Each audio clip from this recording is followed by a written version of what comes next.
திரைக்குறள் நேயர்களுக்கு வணக்கம். எப்பொழுதுமே மனதுக்கு நெருக்கமான படங்கள் பற்றி நிறைய விஷயங்கள் உங்கள்கிட்ட பேசிக்கிட்டே இருப்பேன். அப்படி ஒரு படத்தை பற்றி தான் இன்னைக்கு பேசணும்னு நினைச்சேன். ஆனால் இந்த படத்துடைய ஸ்பெஷாலிட்டி என்ன அப்படின்னு பார்த்தீங்கன்னா, சூப்பர் ஸ்டார் ரஜினிகாந்த் அவர்கள் அறிமுகமான திரைப்படம். உங்கள் எல்லாருக்கும் தெரிஞ்சிருக்கும். கலாகேந்திரா மூவிஸுடைய ப்ரொடக்ஷனில் திரு கே பாலச்சந்தர் அவருடைய டைரக்ஷனில் வந்த படம் தான் இந்த படம். அபூர்வ ராகங்கள். 1975ஆம் ஆண்டு ஆகஸ்ட் மாதம் 15ஆம் தேதி இந்த படம் ரிலீஸ் ஆகுது. இந்த படத்தில் தான் முதல்ல வந்து சூப்பர் ஸ்டார் வந்து அறிமுகமாகிறார். சூப்பர் ஸ்டார் அறிமுகமாகிறார் அப்படின்னா படத்தில் என்ன மாதிரி ரோல் சார் அப்படின்னு பார்த்தீங்கன்னா, படம் பார்க்குறப்ப தான் தெரியுது. கிட்டத்தட்ட வந்து ஒரு 1.5 மணி நேரம் கழிச்சு இன்ட்ரோல் பிளாக்னு நினைக்கிறேன். ஒரு இன்ட்ரோல் பிளாக்கு கிட்ட தான் வந்து இடைவேளைங்கிறதுக்கு பதிலாக அந்த வரியை போட்டிருப்பாங்கன்னு நினைக்கிறேன். ஏன்னா கதையில் ஒரு திருப்பமாக அவர் வந்து காட்சியளிக்கிறார். இந்த கதையில அப்படி என்ன திருப்பம், அந்த கதை என்ன மாதிரி கதை அப்படின்னு பார்த்தீங்கன்னா, அப்பெல்லாம் ரொம்ப வித்தியாசமான கதைக்களம் வந்து பார்க்கறது அப்படிங்கிறத மக்கள் ரொம்ப விரும்புவாங்க. வித்தியாசமான கதைக்களம்னா ரொம்ப அப்நார்மல் ஸ்டோரி, அதாவது வெளியில நடக்கிற இயல்பான வாழ்க்கை அப்படின்லாம் இல்லாமல் ரொம்ப டிஃப்ரெண்டான ஒரு கதையாக இருக்கே அப்படிங்கிறப்ப அது ரொம்ப விருப்பப்பட்டு புத்தகமாக இருந்தால் படிப்பாங்க, படமாக இருந்தால் ரொம்ப ரசிப்பாங்க. அந்த வகையில் வந்து திரு கே பாலச்சந்தர் அவர்கள் வந்து ஏராளமான திரைப்படங்கள் எடுத்திருக்காரு. எல்லாமே ரொம்ப வித்தியாசமாக ஒரு கதையை வந்து ஹேண்டில் பண்ணுவார். அவருடைய ஸ்க்ரீன் பிளேவும் ரொம்ப டிஃப்ரெண்ட்டாக இருக்கும். அண்ட் இந்த படத்தை பொறுத்த வரைக்கும் வந்து பார்த்தீங்கன்னா, கதையில் என்ன அப்படின்னா, ஒரு ஒன்லைனில் சொல்லணும் அப்படின்னா, வயது வித்தியாசம் ஜாஸ்தியாக இருக்கிற 2 பேர் லவ் பண்ணுறது, அதுதான் கதை அப்படின்னு சொல்லலாம். இந்த வயது வித்தியாசம் ஜாஸ்தியாக இருக்கிறது அப்படின்னா எப்படின்னா, கிட்டத்தட்ட அப்பா வயசு இருக்கும், பொண்ணு வயசு இருக்கும், அம்மா வயசு இருக்கும், பையன் வயசு இருக்கும். ஸோ இந்த மாதிரி ஒரு லவ். அபூர்வ ராகங்கள் அப்படின்னு சொன்ன உடனே இந்த படத்துடைய பாடல்கள் அப்படிங்கிறப்போ ஒரு சில பாடல்கள் தான், அதாவது ஒரு 4 பாடல்கள் தான். அதில் வந்து கைகுட்டி சிரிப்பார்கள் அப்படின்னு ஒரு பாட்டு நான் கூட எம்.எஸ். விஸ்வநாதன் அவர்கள் பாடினாரோன்னு நினச்சிட்டேன். சையத் முகமதுன்னு ஒருத்தர் பாடியிருக்கார். அதுக்கப்புறம் வந்து கேள்வியின் நாயகனே அப்படிங்கிற பாடல், 7 ஸ்வரங்களுக்குள்னு ஒரு பாடல். அதுக்கப்புறம் எனக்கு ரொம்ப பிடிச்சது கே.ஜே. யேசுதாஸ் அவர்கள் பாடிய அதிசய ராகம் ஆனந்த ராகம் அழகிய ராகம் அபூர்வ ராகம். என்ன அருமையான குரல். ஸோ இந்த மாதிரி நிறைய பாடல்களும் வச்சிருக்கலாம். ஆனால் 4 பாடல்கள் தான் படத்தில். கதைக்கு தேவையான 4 பாடல்கள் தான். அது எல்லாமே ரசிக்கத்தக்கவாறு இருக்கும். படத்தில் ஒரு முக்கியமான கேரக்டரில் படத்துடைய பாடல்கள் எழுதின ஒரு கேமியோ அப்பியரன்ஸ், முக்கியமான கேரக்டரில் ஒரு கேமியோ அப்பியரன்ஸாக கவிஞர் கண்ணதாசன் அவர்களும் நடிச்சிருப்பார்.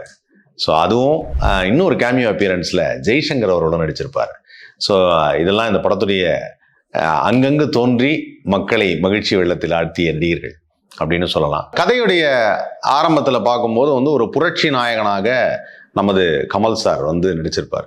அதாவது புரட்சி நாயகன்னா அநியாயங்களை தட்டி கேட்குற ஒரு பர்சனா, அந்த இளமை துடிப்போடு இருக்கக்கூடிய ஒரு பர்சனா. ஆனால் ஒரு பணக்கார வீட்டு பையன், அந்த பணக்கார வீட்டு பையன் இந்த மாதிரியெல்லாம் போய் போராட்டம் அது இதுன்னு போகிறதுனால வந்து அந்த பணக்காரருக்கு பிடிக்கல. அந்த பணக்காரர் வேற யாரும் இல்லை, மேஜர் சுந்தரராஜன். எஸ், என்னுடைய வகை அவருடைய கதாபாத்திரம் அவருடைய கேரக்டர்லாம் பார்க்கும் பொழுது எனக்கு கொஞ்சமே தயக்கமாக இருக்குமா, ஏன்னா அவள் வாழ்க்கையில் எப்படி முன்னேற போகிறான்னு எனக்கு தெரியல அப்படின்னு சொல்லக்கூடிய அந்த ஒரு டயலாகெல்லாம் வந்து இந்த படத்தில் என்ன சொல்கிறது, அவருடைய வாய்ஸே ஒரு பெக்யூலியர் வாய்ஸ்ன்னு வச்சுங்களேன், எனக்கு ரொம்ப பிடிக்கும்.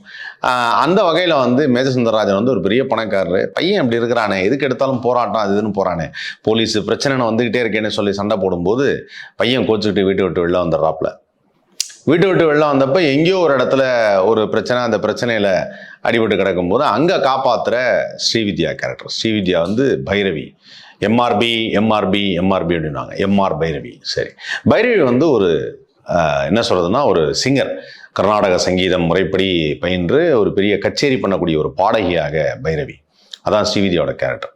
ஸோ ஸ்ரீவித்யா வந்து அந்த கமல் சாரை காப்பாற்றி வீட்டுக்கு கூப்பிட்டு வந்து அவர் ட்ரீட்மெண்ட்லாம் பண்ணி அந்த பையன் நல்லா, சரி ஓகே ஏதோ ஒரு இளமை துடிப்போடு பேசிகிட்டு இருக்கான அந்த பையனை அப்படியே கொஞ்சம் கொஞ்சமாக என்கரேஜ் பண்ணி, அவங்களுக்கு ஃபஸ்ட்டு எந்த விதமான எண்ணமும் இருக்காது, ஆனால் அந்த பையனுக்கும் அந்த மாதிரி எந்த விதமான எண்ணமும் இருக்காது.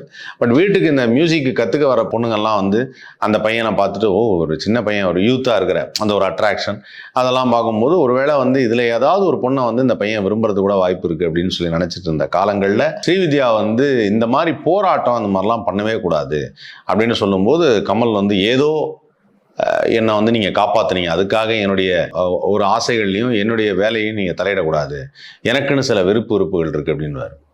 அந்த விருப்பு வெறுப்புகள் இருக்குன்னு சொல்ல அவரை வந்து கண்ட்ரோல் பண்ண நினைக்கும் போது அவர் வந்து அவருக்கு ஒரு காதல் வயப்படுவார். யார் மேலே? ஸ்ரீவித்யா மேலே. ஸ்ரீவித்யா ஒரு பாடகி, இப்படிதான் கதை இருக்கு அப்படின்னு நினைச்சாலும் அப்பதான் ஒரு கதையில ஒரு டேர்னிங் பாயிண்டா அவனு கொடுறாங்க. என்ன அப்படின்னா, ஸ்ரீவித்யாவுக்கு வந்து அவங்க சொல்றாங்க, நீ நினைக்கிற மாதிரி என்னால விரும்ப முடியாது, ஏன்னா எனக்கு ஒரு பொண்ணு இருக்கு. பொண்ணா அப்படின்னாரு. ஆமா, எனக்கு வந்து வயசுக்கு வந்த ஒரு பொண்ணு இருக்கு. வயசுக்கு வந்த பொண்ணா? அப்ப அவ்வளவு வயசா அவங்களுக்கு? அப்படி ஒரு தாட். ஸோ அவன் சொல்லும் போது என்ன ஆச்சு அப்படின்னப்போ, இந்த மாதிரி வந்து எனக்கு என்னுடைய மகதான் அவ, நான் அவளை வந்து அனாதன்னு சொல்லி வளர்த்தேன். அவளுக்கு எப்போ என்னோட மக தான் ஆனால் அனாதன்னு சொல்லி வளர்த்தேன் அப்படிங்கிறது தெரிஞ்சதோ அன்னைக்கு அவன் என் மேலே கோச்சிக்கிட்டு வீட்டை விட்டு வெளில போயிட்டா அப்படின்னு அவர் சொல்லும்போது, கமல் உடனே பொண்ணு வந்து விட்டு போயிட்டா என்ன பண்ணுறது அப்படின்னு சொல்லி அந்த பொண்ணை தேடுறது எங்கே போய் தேட முடியாது. அப்போ என்ன இன்ஸ்டாகிராமா இல்லை ஃபேஸ்புக்கா சோசியல் மீடியாவா? எங்கேயும் போய் தேட முடியாது. என்னைக்காவது ஒரு நாள் திரும்பி வருவாங்க நம்பிக்கை, இல்லை ஓடி போனவா தானா அப்படிங்கிற ஒரு நம்பிக்கையில் இருக்கும். அந்த மாதிரி டைமில் தான் என்னென்னா கட் பண்ணால் அந்த பக்கம் அந்த பொண்ணு கேரக்டர் யாருன்னா ஜெயசுதா வந்து அந்த பொண்ணு கேரக்டர். ஜெயசுதா வந்து இங்கேருந்து பெங்களூர் போயிருப்பாங்க. பெங்களூரில் போனால் அங்கே ஒருத்தரை சந்திக்கிறாங்க. ரொம்ப வயசானவர், அவருக்கு குடும்பம் ரொம்ப கவலையில் இருக்கார். இந்த கவலையில் இருக்கிற அந்த வயசானவரை பார்த்து அவர்கிட்ட பேச்சுவார்த்தை அப்படியே பேசி அவருடைய கேரக்டர் பிடிச்சி போய் அவரையே விரும்ப ஆரம்பித்து அப்புறம் அவருக்கு நான் வந்து உங்களை கல்யாணம் பண்ணிக்கிறேன்னு சொன்னால் அங்கே தான் கதையில் ஒரு ட்விஸ்ட்டு. அந்த வயசானவர் யாருன்னா மேஜர் சுந்தரராஜன். எஸ், கமல் சாருடைய அப்பா கேரக்டர் நடிச்சார் மேஜர் சுந்தரராஜன். அவர் தான். அவர் சொல்கிறார், எப்படிப்பா இந்த வயசில் இருக்க உடனே எப்படி திருமணம் செய்துக்க முடியும் அப்படின்னு அவர் கேட்குறதும், ஜெயசுதா வந்து அதெல்லாம் இல்லை, எனக்கு வந்து உங்களை ரொம்ப பிடிச்சிருக்கு அப்படின்னு சொன்னோன்னே மேஜேந்திரராஜன் ரொம்ப தயக்கத்தோடு சரி ஓகே அந்த பொண்ணை வந்து திருமணம் செஞ்சுக்கலாம் அப்படின்னு நினைக்கிறப்போ திடீர்னு ஒரு நாள் ஒரு பேப்பரில் அட்வர்டைஸ்மெண்ட் மாதிரி ஒரு பத்திரிகையில் பார்க்குறாரு. பத்திரிகையில் பார்த்தா அதில் வந்து ஸ்ரீவித்யா ஒரு இது கொடுத்துருக்காங்க. அதாவது என்னென்னா, இவங்க மகள் ரஞ்சினி யார் ஜெயசுதா காணவில்லை அப்படின்னு சொல்லி இந்த மாதிரி போட்டிருக்காங்க. அதை பார்த்துட்டார். பார்த்தோன்னே, எது உனக்கு ஒரு அம்மா இருக்கிற விஷயத்தை கிட்ட சொல்லவே இல்லையே அப்படின்னு சொல்லி உடனடியாக அவர் வந்து ஸ்ரீவித்யா பார்க்க வர்றாரு. ஸ்ரீவித்யா பார்க்க வந்தால் அங்கே ஒரு ட்விஸ்ட்டு. அங்கே ஃபோட்டோவை பார்த்தா கமல் ஸ்ரீவித்யாவோட ஃபோட்டோ அங்கே இருக்குது. என்ன இங்கே இருக்குது அப்படின்னு கேட்டு அந்த வேலைக்காரம்மாவை கேட்குறாரு. இல்லை அவங்க 2 பேரும் கல்யாணம் பண்ணிக்க போகிறாங்க அப்படின்னோடனே இவருக்கு ஒரே அதிர்ச்சி. என்ன அது, என் பையன் வந்து எந்த பொண்ணை என்ன கல்யாணம் பண்ணிக்கிறேன்னு சொல்லுதோ அந்த பொண்ணோட அம்மாவை வந்து கல்யாணம் பண்ணிக்கிறாங்கிறான். அந்த அம்மாவுடைய பொண்ணை நான் கல்யாணம் பண்ணிக்கிறேன்னு வேற சொல்லியிருக்கேன். என்ன பண்ணுறது இப்போ அப்படின்னு தெரியாமல் திருன்னு முடிச்சுட்டு இருக்கிற சமயத்தில் அங்கே ஒரு ட்விஸ்ட். அங்கே தான் சூப்பர் ஸ்டார் ரஜினிகாந்தின் அறிமுகம். அந்த அறிமுகம் என்ன அப்படின்னு பார்த்தீங்கன்னா, எப்படியும் சரி ஓகே நமக்கு லைன் கிளியர் ஆகிடுச்சு, நாம் விரும்புகிற ஒருத்தரை கல்யாணம் பண்ணிக்கிறோம் அப்படின்னு சொல்லி கமல் வந்து ரொம்ப புரட்சியாக இருக்கிறதுனால ஸ்ரீவித்யா வந்து தன்னோட வயசு வித்தியாசம் ஜாஸ்தியாக இருந்தால் கூட பரவாயில்ல, நம்ம வந்து கல்யாணம் பண்ணிக்கலாம்னு சொல்லி முடிவெடுத்து அந்த காலகட்டத்தில் ஸ்ரீவித்யாவுக்கும் அந்த எண்ணம், சரி ஓகே நமக்கும் வந்து ஹஸ்பண்ட் இல்லை, பொண்ணும் ஓடிட்டா, சரி ஓகே நமக்கு ஒரு நல்ல துணையாக இருக்கணும்னு சொல்லி அவங்களும் நினச்ச அந்த பீரியடில் தான் அந்த சாவியை தூக்கி போட்டு விளையாண்டுட்டு இருக்கும்போது அந்த சாவி கொத்துடி கீழே விடும். அந்த கதவு திறக்கும். லோ ஆங்கிள் ஷாட்டில் சூப்பர் ஸ்டார் ரஜினிகாந்த் அறிமுகம், சுருதி பேதம் அப்படின்னு சொல்லி அது போடுவாங்க. எனக்கு தெரிஞ்சு அதான் படத்துடைய இன்டர்வல் பிளாக்காக இருக்கும்னு நினைக்கிறேன். எனக்கு கிட்டத்தட்ட 1 மணி நேரம் 33 நிமிஷத்தில் தான் சூப்பர் ஸ்டார் அவர்களை வந்து அறிமுகப்படுத்துகிறாங்க அந்த இடத்துல. முதல் படம், இந்த முதல் படத்தில் வந்து அவர் பேசின முதல் டைலாக், பைரவி இருக்காங்களா, இதுதான் அவருடைய ஃபர்ஸ்ட் டைலாக். ஸோ அந்த டைலாக்ல ஆரம்பிச்சு அப்படியே கதையில உடனே கமல் கேட்குறேன், நீ யார் அப்படின்னா, நான் வந்து பைரவியுடைய புருஷன் அப்படின்னு சொல்றாரு. புருஷனா அப்படின்னு உடனே அவர் வந்து என்னடா அது இப்போதான் கல்யாணம் பண்ணிக்கலாம்னு முடிவு பண்ணோம், யார் அந்த புருஷன் அப்படின்னு சொல்லி கேட்டால் அப்போதான் கதையை சொல்றாப்புல. அந்த கதையில என்ன அப்படின்னா, கல்யாணம் ஆகிறதுக்கு முன்னாடியே, அதாவது ஸ்ரீவித்யா வந்து காதல், ரஜினி சாரோட ஒரு காதலில் இருந்தப்போ அவங்க 2 பேருக்கும் உள்ள தொடர்பில் ஒரு குழந்தையும் உருவாயிடுது. அந்த சமயத்தில் அந்த ரஜினி வந்து எங்கேயோ விட்டு போயிடுறாரு. விட்டு போனதுக்கப்புறம் திரும்பியே வரல, கல்யாணம் நடக்கலை. இருந்தாலும் வந்து கல்யாணமாகாமல் பெற்ற குழந்தையை எப்படி பப்ளிக்காக சொல்கிறதுங்கிறதுனால அது வந்து ஒரு அனாதை குழந்தை அப்படின்னு சொல்லி தான் வளர்க்குறாங்க ஸ்ரீவித்யா. இதுதான் பிரீஃப் ஸ்டோரி. இப்போ ரஜினி சார் வந்தோடனே கமல் கேட்குறாரு, இவ்வளவு நாள் கழிச்சு எதுக்காக இங்கே வந்தேன் அப்படின்னு சொல்லி கமல் கேட்கும்போது உடனே அவர், எனக்கு பிளட் கேன்சர், நான் இன்னும் கொஞ்ச நாளில் சாக போகிறேன், அதுக்கு முன்னாடி அவளை பார்த்து மன்னிப்பு கேட்டு போகலான்னு வந்தேன் அப்படின்னு சொல்லி அவர் பேசுகிற டைலாக். ஸோ அப்போ தான் வந்து கமல் வந்து சொல்லுவார், எப்படி நீ அவர் தான் அவருடைய புருஷன் நீ சொல்ற, எப்படி நான் நம்புறது அப்படின்னோடனே உடனே அவர் வந்து சொல்லுவார், இன்னைக்கு அவருடைய பிறந்த நாள், நீ வேணா போய் கேட்டு பாரு அப்படின்னு சொன்ன உடனே கன்ஃபார்ம் ஆகிடும். ஆஹா பாருங்க எப்படிலாம் கண்டுபிடிச்சிருக்காங்கன்னு. அந்த காலத்தில் வந்து ஃபோன் கிடையாது, தபால் தான், சோசியல் மீடியா கிடையாது, ஆதார் கார்டு கிடையாது. ஸோ நேராக போனால் நீங்கள் உங்கள் பிறந்த நாள்னா அதுக்கு ஸ்ரீவித்யா உடனே சொல்லுவாங்க, எங்கள் அம்மாவுக்கும் என்னை காதலிச்சவருக்கு மட்டுமே தெரிஞ்ச ஒன்று உனக்கு எப்படி தெரிஞ்சது அப்படிங்கிற அந்த இடம் வந்து அந்த கதையில் நான் நோட் பண்ணது என்னன்னா, பெரிய டவுட்டே வராது. அது எப்படி உனக்கு தெரிஞ்சுது அப்படின்னு சொல்லி அதை அப்படியே ஃப்ரீயாக விட்டுருப்பாங்க. அப்பயே கேட்டுக்கலாம், அப்போ நீ எங்கேயோ அவனை பார்த்துருக்க, ஏன்னா எங்கள் அம்மா இறந்துட்டாங்க, என்னை காதலிச்சவனுக்கு மட்டும்தான் தெரியும் என் பிறந்தநாள் என்னைக்குன்னு, எங்கேயோ பார்த்துருக்க, அது கேட்கவே மாட்டான். அப்படியே லைட்டாக போய்டும் அந்த கதையில். டக்குன்னு வந்து கமல் அதை தெரிஞ்சுக்கிட்டு சரி ஓகே அவன் உண்மையை தான் சொல்கிறாப்புலன்னு சூப்பர் ஸ்டார்ட்டை வந்து அந்த டயலாக் ஒன்று சொல்லுவார், யூ ஆர் அ ஜென்டில்மேன், நான் வந்து அவங்களுக்கெல்லாம் திருமணம் செஞ்சுக்க போகிறேன்னு சொன்ன உடனே நீ விலகிறேன்னு சொல்லிட்டேன், ஆனால் உன்னை நான் காப்பாற்றணும் அப்படின்னு சொல்லிட்டு ஒரு பிளட் கேன்சர்னா ஒரு ட்ரீட்மெண்ட் கொடுக்குறதுக்காக போகிறேன். அங்கே தான் நாகேஷ் டாக்டர் வருவார்.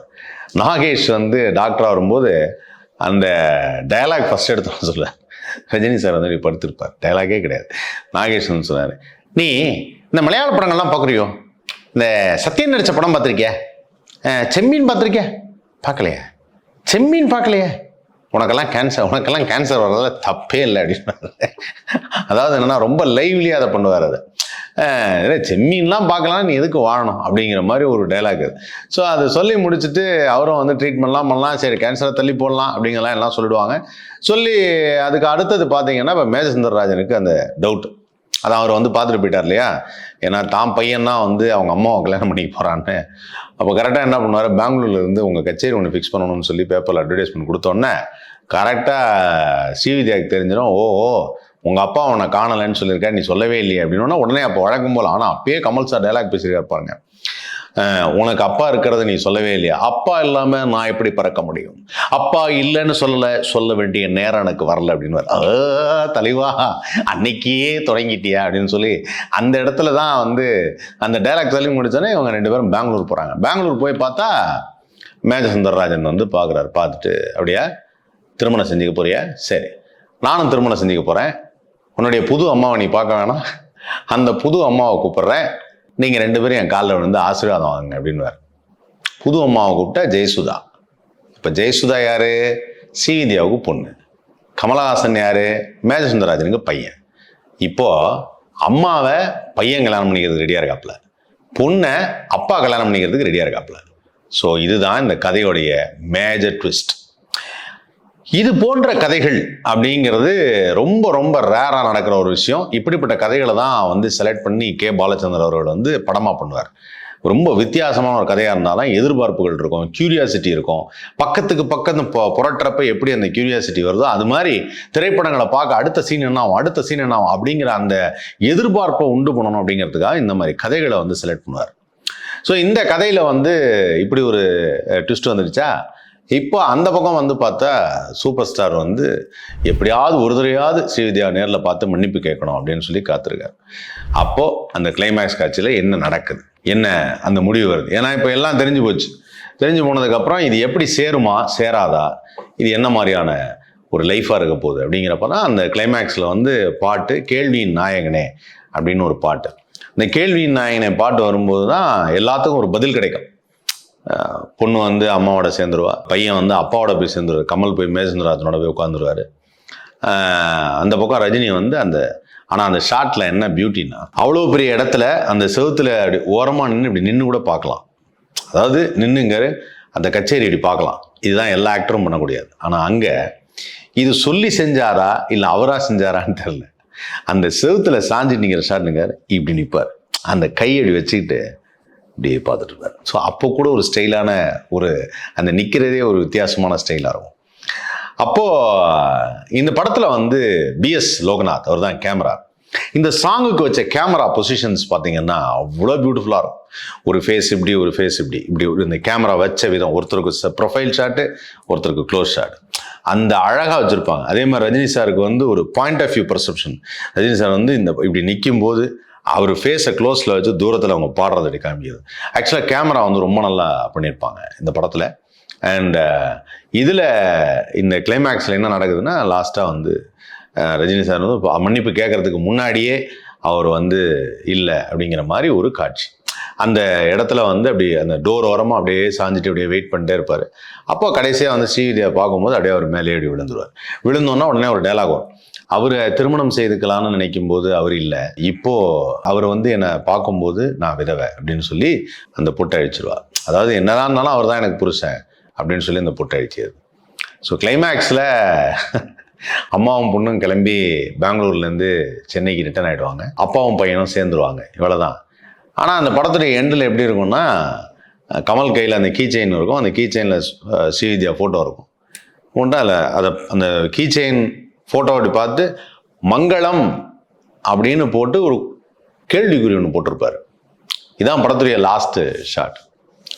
அப்போ இந்த படம் வந்து நிறைவடைஞ்சிருச்சா, இந்த படத்துக்கு என்ன முடிவுங்கிறத ஆடியன்ஸை விட்டுட்டாரா? அப்படி ஒரு டிஃப்ரெண்ட்டான ஒரு டைரக்ஷன். பெஸ்ட் டிரெக்டருக்கான தேசிய விருது திரு கே பாலச்சந்தருக்கு, பெஸ்ட் ஆக்டருக்கான தேசிய விருது திரு கமலஹாசன் அவர்களுக்கு.